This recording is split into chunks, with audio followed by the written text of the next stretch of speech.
Dios lo bendiga, hermano, en este domingo 20 de septiembre.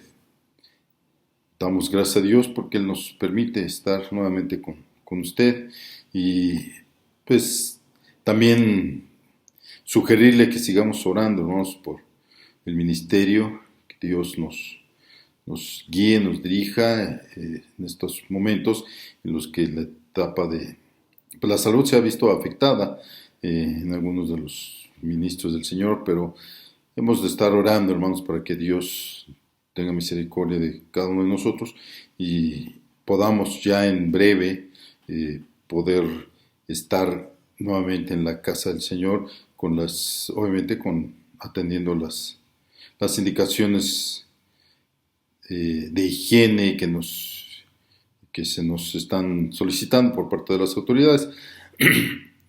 Vamos a continuar en este domingo con el tema principal que hemos estado teniendo, que es precisamente la historia del Antiguo Testamento.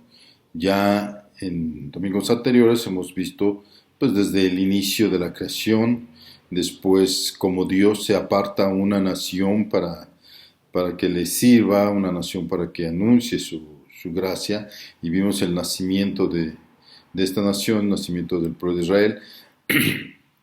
Y vamos a continuar también, hermanos, en esta ocasión con la época del inicio de la monarquía, el inicio de los reyes, en el caso del pueblo de Israel, para lo cual le voy a invitar para que vayamos a la palabra de Dios en 1 de Samuel.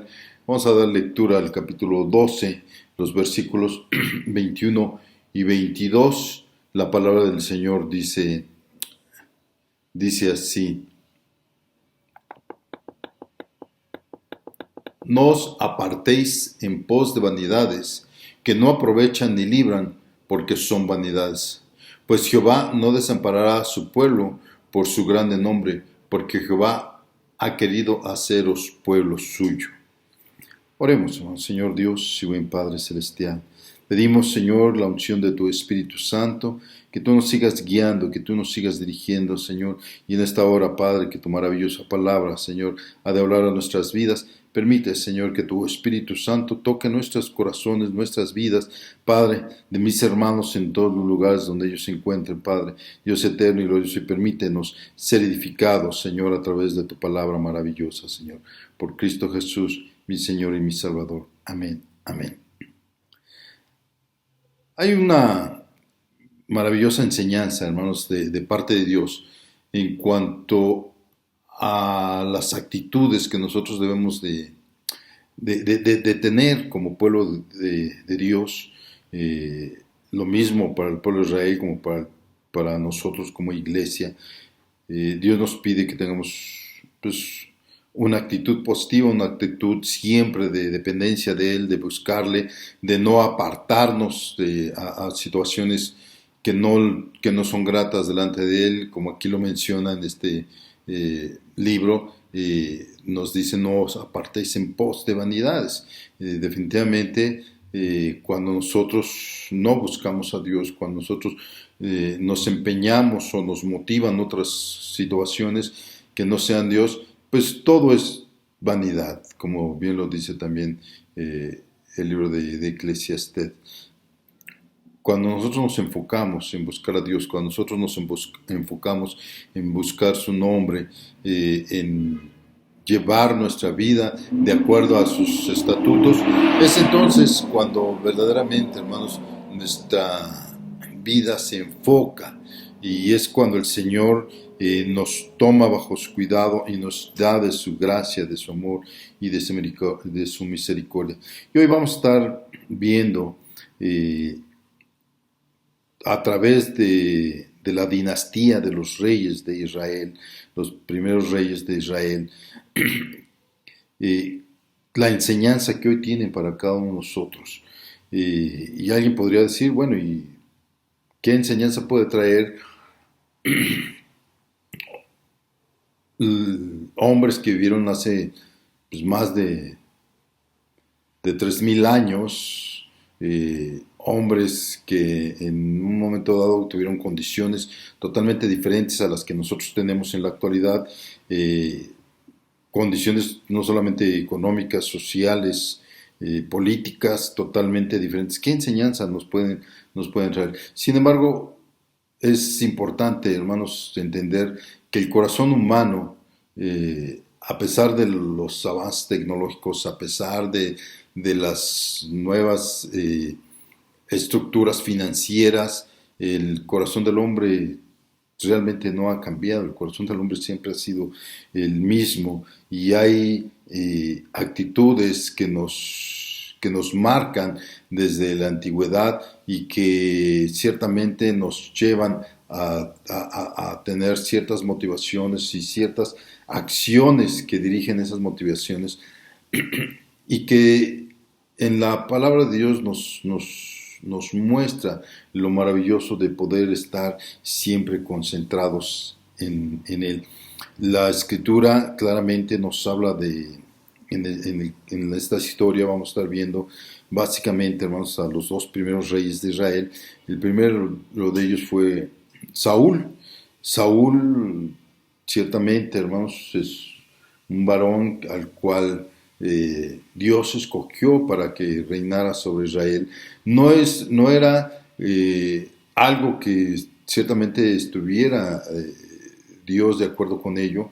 El pueblo de Israel, saliendo de Egipto y habiendo poseído la tierra prometida, eh, tuvo un periodo bastante difícil, bastante complicado en cuanto a su identidad como pueblo de Dios. No encontraban esa identidad, no encontraban esa unidad entre ellos y lo expresa de una manera muy particular el libro de Jueces. Hay una frase típica en el libro de Jueces que se repite al menos 3 ocasiones y en la que dice claramente, en aquellos tiempos, decía, no había rey en Israel y cada quien hacía lo que bien le parecía.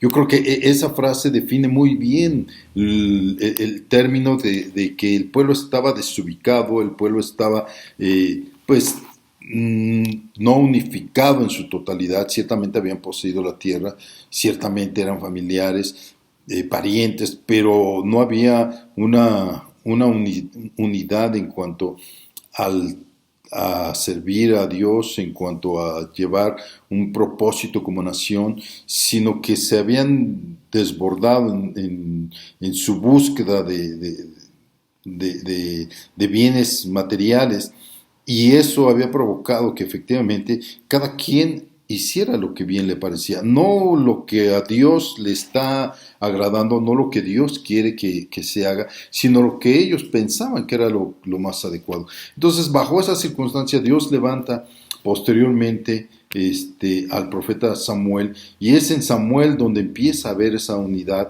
es en Samuel donde empieza a haber esa unificación del pueblo de Israel. Ven ya a Samuel como una autoridad que está guiada y que está dirigida por el Espíritu Santo, y entonces ellos empieza a ver una cierta unidad ya como pueblo.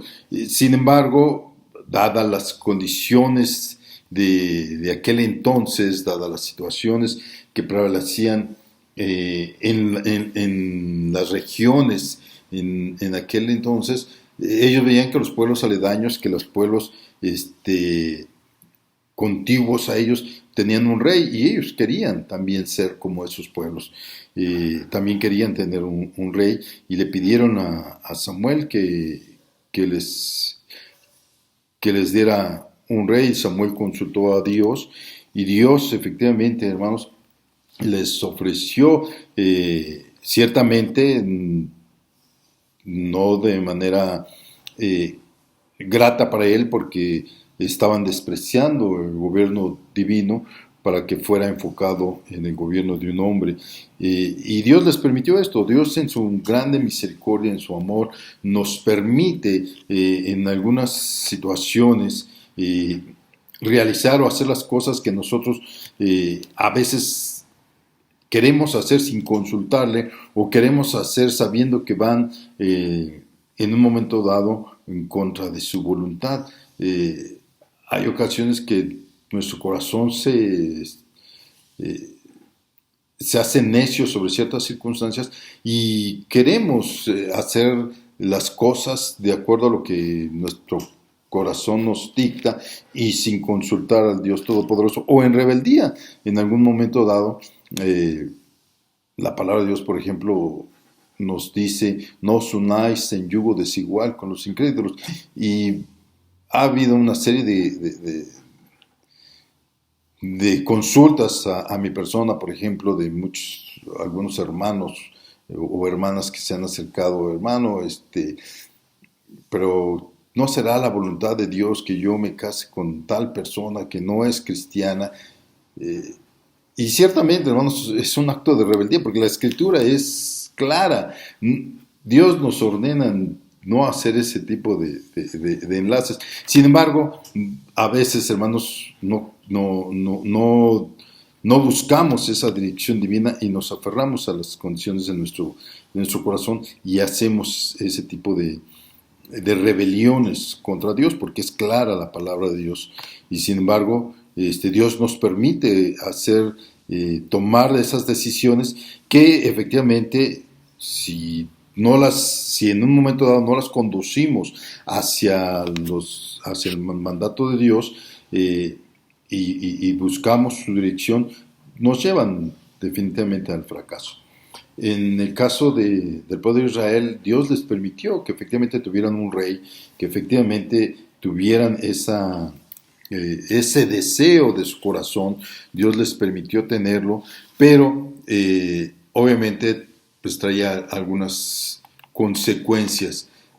Eh, Inicialmente fue precisamente a Samuel se le indicó que ungiera a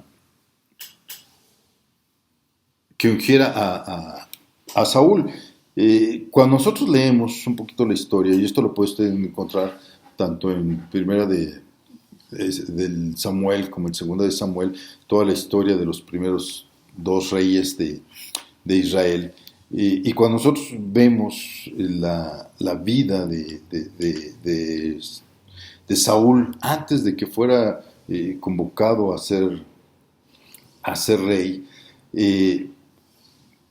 si usted lo lee, no lo vamos a leer aquí por espacio de tiempo, pero si usted lee, puede ver que la actitud de Saúl, que la actitud de Saúl antes de ser rey era una actitud pues de una persona ciertamente humilde, de una persona ciertamente comprensiva, de una persona, una actitud, incluso se puede decir, cuando nosotros lo analizamos bien, que le faltaba el dominio propio. Era una persona que incluso cuando se le nombró como rey se ocultó, no se escondió, no quiso salir. Mas, sin embargo, a pesar de su condición física, porque la escritura nos dice que era pues, un hombre fuerte, muy alto, no había un hombre más alto que él en todo Israel, y a pesar de su fortaleza, él tenía cierta humildad. Esas eran las actitudes que él tenía antes de ser rey. Sin embargo, la escritura nos marca, hermanos, nos dice allá por el capítulo 13 de 1 Samuel, que después del segundo año de reinado de Saúl, esa actitud cambió. Y ciertamente, como por ahí dicen, pues el poder absoluto corrompe. El poder absoluto nos lleva a tener una situación de orgullo, una situación pues de vanidad, que ciertamente transforma, el poder puede transformar si no nos mantenemos firmes delante de Dios, si no estamos buscando constantemente la dirección divina, el poder o la autoridad nos puede traer consecuencias desastrosas a la vida porque nos hace arrogantes, nos vuelve personas arrogantes, que fue precisamente lo que le pasó a Saúl. En el caso de Saúl, ciertamente él tuvo varios errores al sentirse como señor de Israel, como el rey de Israel. Él tomó algunas decisiones que no fueron las más adecuadas. La primera de ellas fue cuando el pueblo estaba en una situación de guerra con los filisteos y el campamento filisteo era muy grande, el pueblo se estaba temeroso y Saúl esperaba la visita de Samuel para ofrecer holocaustos a Dios y así llevar la dirección divina hacia la guerra. Sin embargo, dado que lo cubrió el temor de que la gente se le estaba yendo y no llegaba Samuel, él tomó los becerros y los sacrificó las vacas, hizo el sacrificio él, cuando no era su posición. Él era un rey ciertamente, y ciertamente tenía el Espíritu Santo en su vida, pero de acuerdo con la ley establecida por Dios, el único que podía ofrecer sacrificio era el sacerdote. En este caso, Samuel tenía esa función y efectivamente Saúl tomó la decisión unilateral de decir, bueno, pues si soy el rey, pues ¿por qué no voy a poder ofrecer sacrificios? Ese fue uno de sus primeros errores, al cual tuvo la reprensión que le dio Dios. Mas, sin embargo, él no entendió en esa circunstancia. Y a veces pensamos que debemos o que podemos obedecer a Dios de acuerdo a nuestro criterio, de acuerdo a lo que nosotros pensamos que es correcto y no de acuerdo a lo que la palabra de Dios nos está demandando, no de acuerdo a lo que la palabra de Dios nos está diciendo. A veces pensamos que debemos de amar a nuestro prójimo, pues como nosotros queremos o pensamos que es lo adecuado, pero la Escritura es clara al decirlo que debemos amar a nuestro prójimo como a nosotros mismos. No puede ser de otra manera. Y en muchas ocasiones nosotros tomamos decisiones y actuamos de acuerdo a lo que nosotros pensamos que es correcto, mas sin embargo no es de acuerdo a la voluntad de Dios. Eso fue también lo que le pasó a Saúl. Quiero leer rápidamente en 1 Samuel capítulo 15, los versículos del 1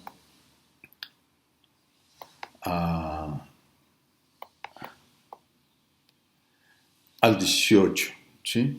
Y dice la palabra de Dios así: después dijo Saúl, Jehová me envió que te ungiese por rey sobre su pueblo Israel. Ahora pues, está atento a las palabras de Jehová. Así ha dicho Jehová de los ejércitos: yo castigaré lo que hizo Amalec a Israel al oponerse en el camino cuando subía de Egipto. Ve pues y hiere a Amalec y destruye todo lo que tiene, y no te apiades de él. Mata a hombres, mujeres, niños, y aun los de pecho, vacas, ovejas, camellos y asnos. Saúl pues convocó al pueblo y pasó revista en Talaim 200,000 de a pie y 10,000 hombres de Judá. Y viniendo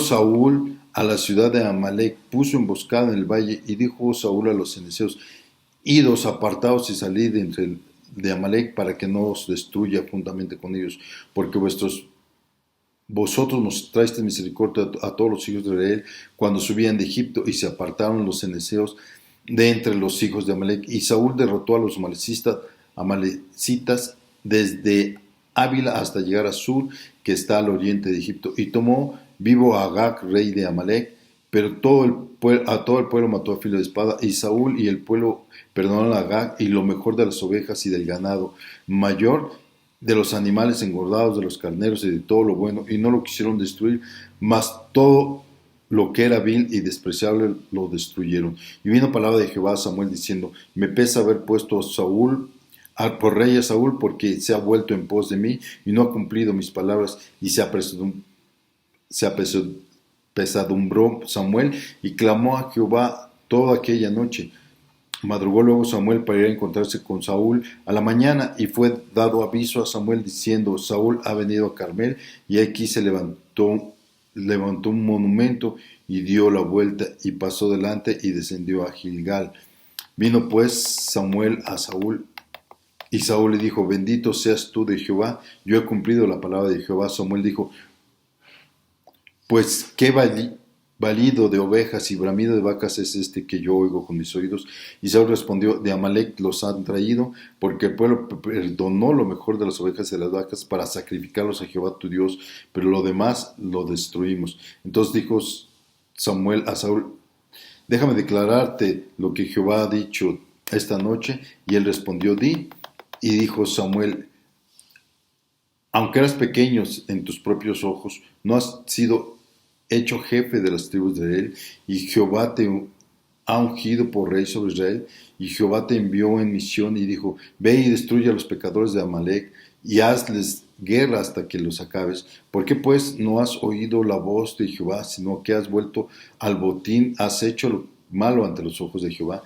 Y Saúl respondió a Samuel: antes bien he obedecido a la voz de Jehová, y fui a la misión que Jehová me envió, y he traído a Agag, rey de Amalec, y he destruido a los amalecitas.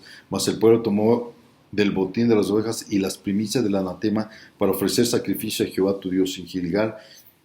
Y Samuel dijo: se complace Jehová tanto de los holocaustos y víctimas como que se obedezca a las palabras de Jehová. Ciertamente el obedecer es mejor que los sacrificios, y el prestar atención que la grosura de los carneros, porque como pecado de adivinación es la rebelión, y como de ídolos e idolatría la obstinación. Por cuanto tú desechaste la palabra de Dios, él también te ha desechado para que no seas rey.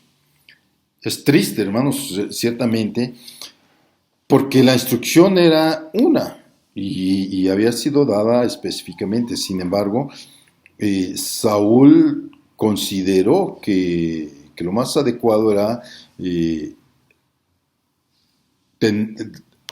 abstenerse de matar lo mejor para ofrecérselo a Dios, pero esa no era la instrucción. Es decir, a veces pensamos que lo que nosotros queremos hacer o pensamos que porque lo estamos haciendo o estamos buscando que sea un buen propósito para Dios, pero si no lo hacemos de acuerdo a lo que Dios nos está demandando, si no lo hacemos de acuerdo a lo que Dios nos está diciendo, definitivamente no es la voluntad de Dios.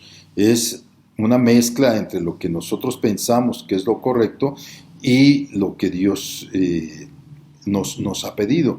Por eso es importante, hermanos, que en nuestra motivación siempre sea agradar y obedecer a Dios. Cuando nuestra motivación cambia, cuando nuestra motivación ya no es el cumplimiento de la palabra, no es el cumplimiento de los mandamientos de Dios, sino el que, como en este caso, Saúl se quiso complacer con el pueblo y desobedeció a Dios en ese intento, a pesar de que él pensaba que ese sacrificio le iba a ser grato, pero no fue así. A Dios le interesa que nosotros le obedezcamos de una manera correcta. Y así fue como ese cambio de actitud de Saúl antes y después de ser rey, lo llevó a una motivación equivocada, y obviamente esa motivación lo llevó a tomar acciones que no eran las más correctas. Y así fue como fue desechado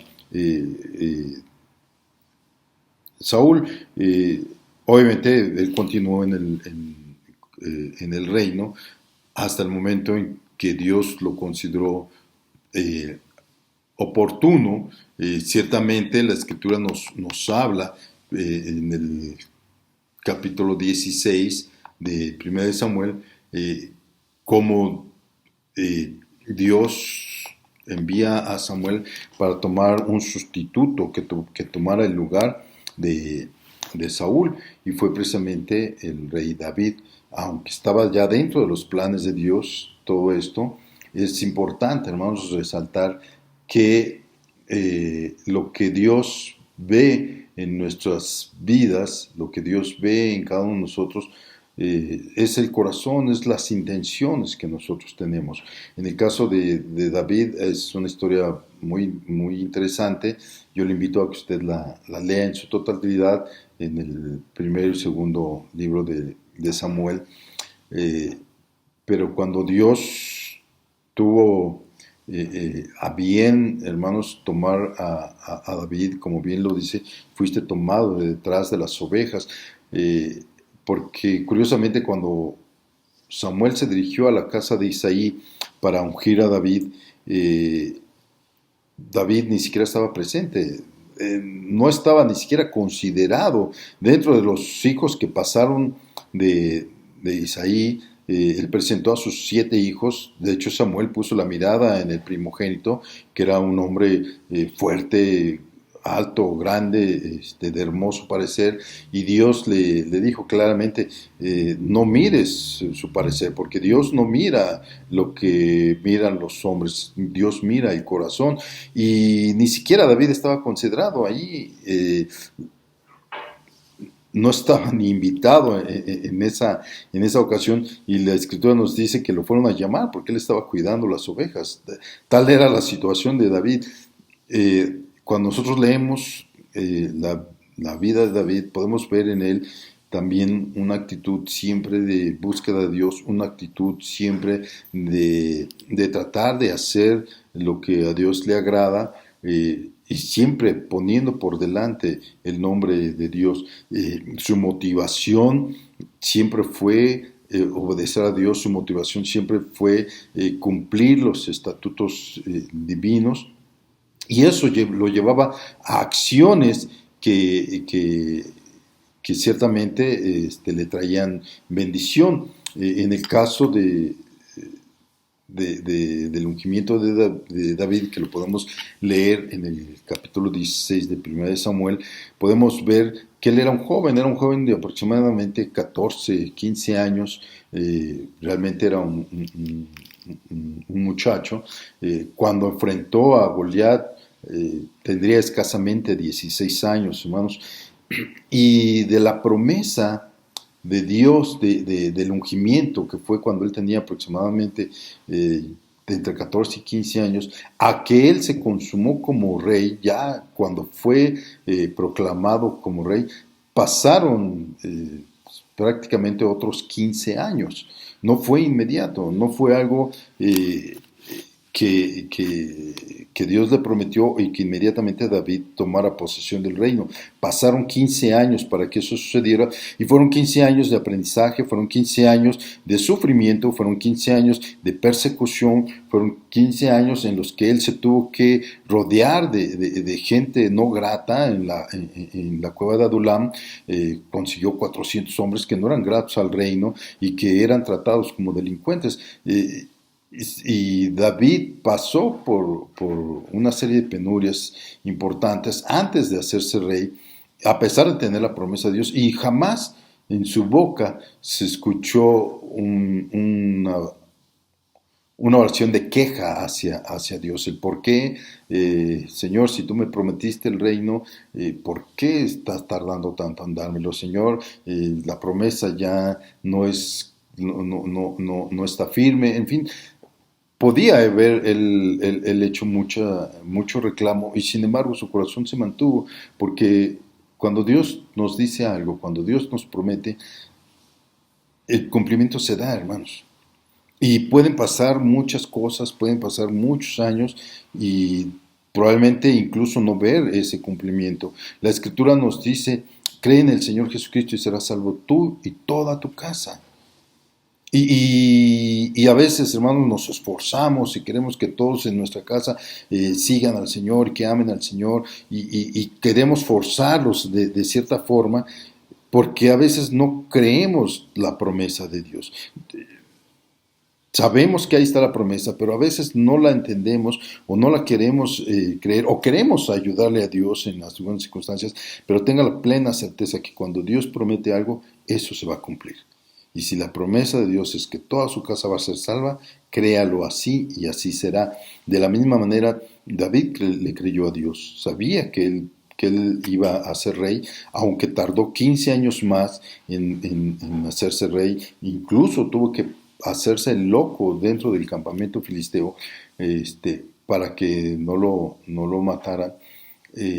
Y tuvo unas circunstancias complicadas durante ese periodo de tiempo. Sin embargo, a la muerte de Saúl, no todo el pueblo lo convocó como rey, solamente la tribu de Judá fue la única que se le acercó y le pidió que gobernaran sobre ellos. Posteriormente, el general de Saúl tomó a su hijo Isboset para que fuera rey, lo convocó rey en Gilgal y hubo una pequeña guerra civil entre un encuentro entre el hijo de Saúl y David que se prolongó pues, alrededor de 4 o 5 años y fue hasta que Dios lo permitió 7 años y medio después de haber tomado el reinado en Judá que Israel como tal, las 10 tribus, y de aquí ponga atención porque siempre hubo esa distinción entre la tribu de Judá principalmente y el resto del pueblo de Israel, que posteriormente en la historia también se vuelve a marcar, pero fue aquí cuando el pueblo de Israel ya en su totalidad le pidió a David que fuera su rey. Y fue entonces cuando David tomó el reinado ya de todo el pueblo, no solamente de la tribu de Israel, ya de todas las tribus, y reinó. La escritura nos marca y nos dice que tenía 30 años cuando él fue invitado a ser rey de Judá. Pasaron 7 años y medio para que él fuera invitado a ser el rey de todo Israel, y reinó 40 años incluyéndose estos 7 años y medio. La escritura es maravillosa, hermanos, cuando nos habla de David. Ciertamente David tuvo siempre una actitud, como le decía, de búsqueda, de búsqueda de Dios, de dirección divina. Obviamente esto no lo libró de algunas situaciones. Todos conocemos la historia de David, su pecado con Betsabé, pero lo que debe llamarnos la atención, a diferencia de Saúl, Saúl tomó una posición, una actitud de arrogancia, una actitud de pues, yo lo puedo, y yo puedo hacer las cosas, no, porque Dios se tarda en atenderme, entonces yo tengo que actuar. No, David siempre buscó la dirección de Dios, y cuando él cayó en pecado, cuando él cayó en esa situación que también fue por arrogancia, también fue por una situación de siendo el rey, él podía tomar la vida de cualquiera, y en esa condición, en esa actitud, Dios le envió al profeta Natán para hacerle ver su situación. Y lo interesante aquí es que David no siguió en esa posición de arrogancia. David reconoció su pecado, reconoció su error y buscó el perdón divino, buscó el perdón de Dios, buscó resarcir el daño también que le había hecho a Betsabé, y ciertamente escogió a su hijo Salomón para que él fuera el sustituto de él como rey. David tuvo una promesa de parte de Dios, una promesa eh, maravillosa en la que Dios David tenía en su corazón el construir casa para Dios, y Dios viendo esa actitud y lo que motivaba a David, que era agradar a Dios. Su motivación siempre fue obedecer a Dios, siempre fue agradar a Dios, y las acciones que resultaban de esa motivación siempre eran honrar a Dios.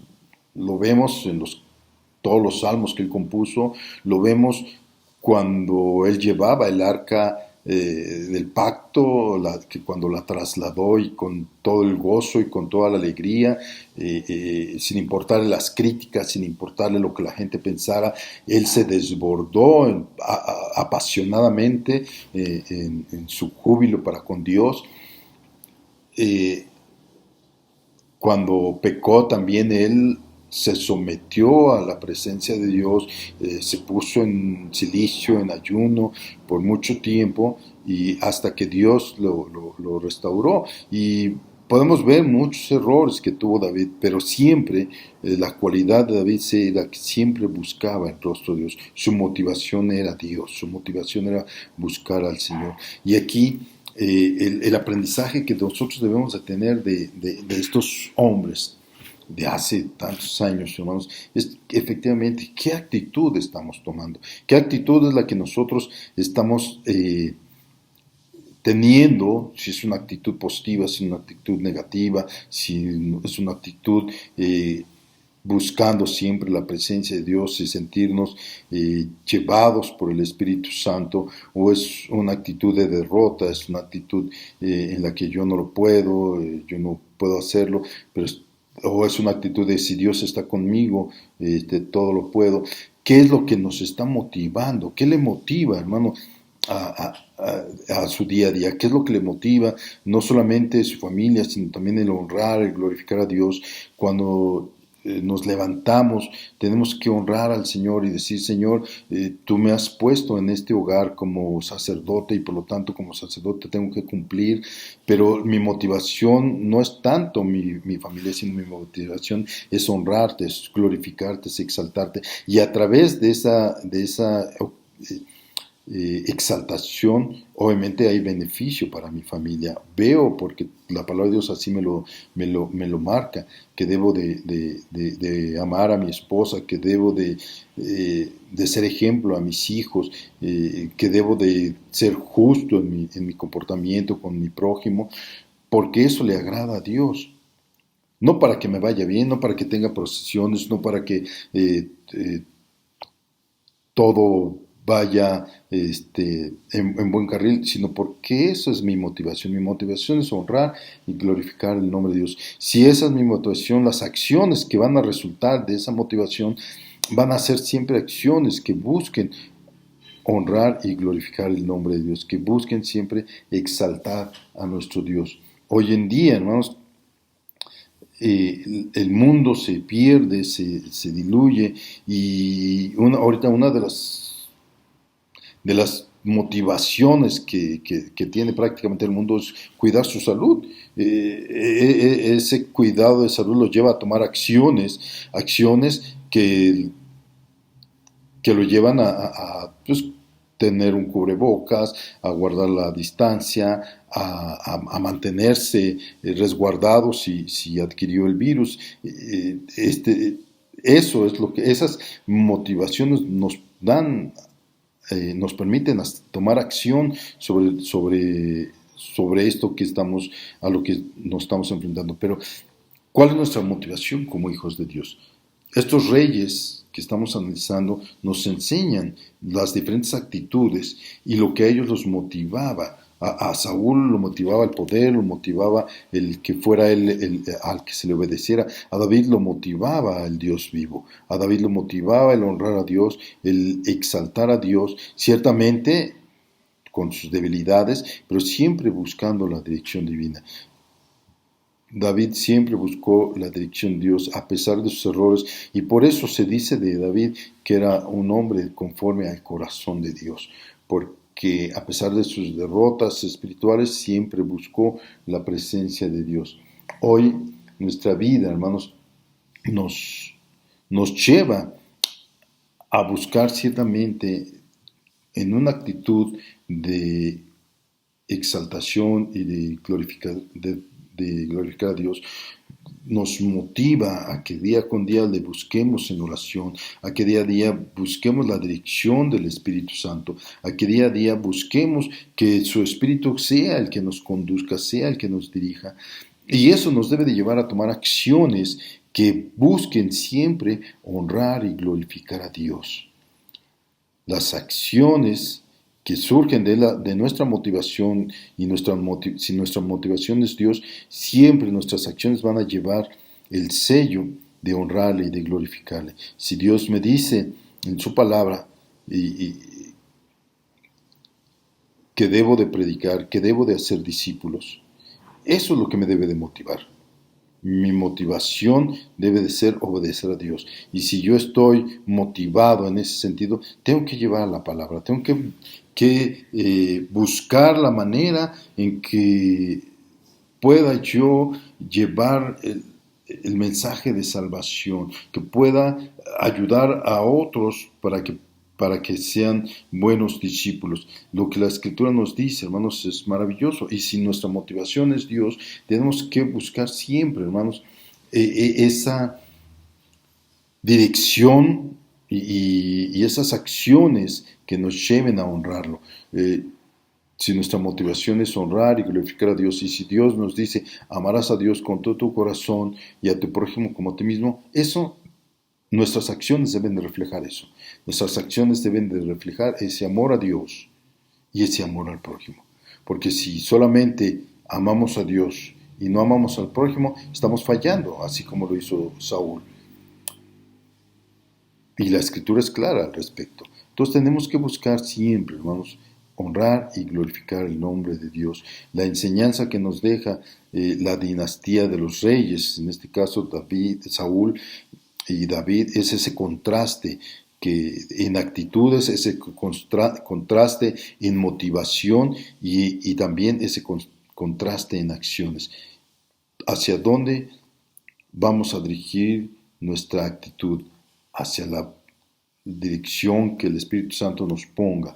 Nuestra motivación debe ser honrar siempre el nombre de Dios, y nuestras acciones derivadas de esa motivación siempre deben dar reflejo de lo que nosotros estamos haciendo. David dio un reflejo de su motivación, que era honrar y glorificar a Dios, un reflejo que se ve en sus salmos, un reflejo que se ve en que era un hombre que le apasionaba buscar la presencia de Dios, que le apasionaba encontrarse a Dios y que quería siempre obedecer al Dios Todopoderoso, que ciertamente tuvo sus traspiés, como todos los seres humanos, hermanos, tenemos esos traspiés, pero siempre nuestra motivación debe de ser honrar y glorificar el nombre de Dios y buscar siempre su dirección.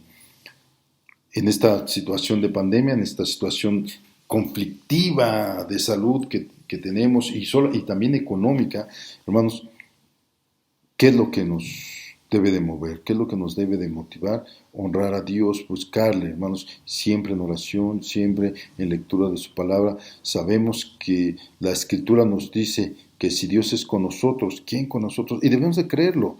No importa que ahorita estemos pasando por una situación complicada, por una situación de crisis, por una situación en la que tal vez no tenga para comer o su salud se vea afectada. Usted debe de confiar en el Señor. Usted debe confiar que plenamente, hermanos, que si Dios está con usted, ¿quién podrá con usted? Y en esta hora, hermanos, quisiera invitarle a hacer una oración al Señor, pidiendo su dirección, pidiendo, hermanos, su guía, y que Él sea la motivación de nuestras vidas. Señor Dios y buen Padre Celestial, Honramos y glorificamos tu nombre, Señor. Permite, Padre, que tu Espíritu Santo siempre nos guíe, nos dirija, Señor, para que tú seas nuestra motivación. Que la actitud de nuestra vida, Señor, siempre esté, Señor, fundamentada en ti, Señor, y que tú seas nuestra motivación y las acciones que surjan de esa motivación siempre busquen, Señor, honrarte y glorificarte. Guarda al pueblo de Dios, guarda, Señor, a tu pueblo, Señor, guarda a tus ministros, Señor, cúbrelos con tu sangre preciosa. Padre, si alguno de mis hermanos está pasando por una situación económica difícil, por una situación emocional difícil, por una situación de salud también complicada, Padre, yo te pido, Señor, que tú le des la fortaleza, que tu Espíritu Santo lo toque, Señor, y que Él sepa que tú estás con Él, Señor. Padre eterno y glorioso, te lo pedí y te lo suplico, en el nombre de Cristo Jesús. Amén. Amén. Dios le bendiga, hermanos, Dios le guarde y espero que nos veamos ya muy pronto.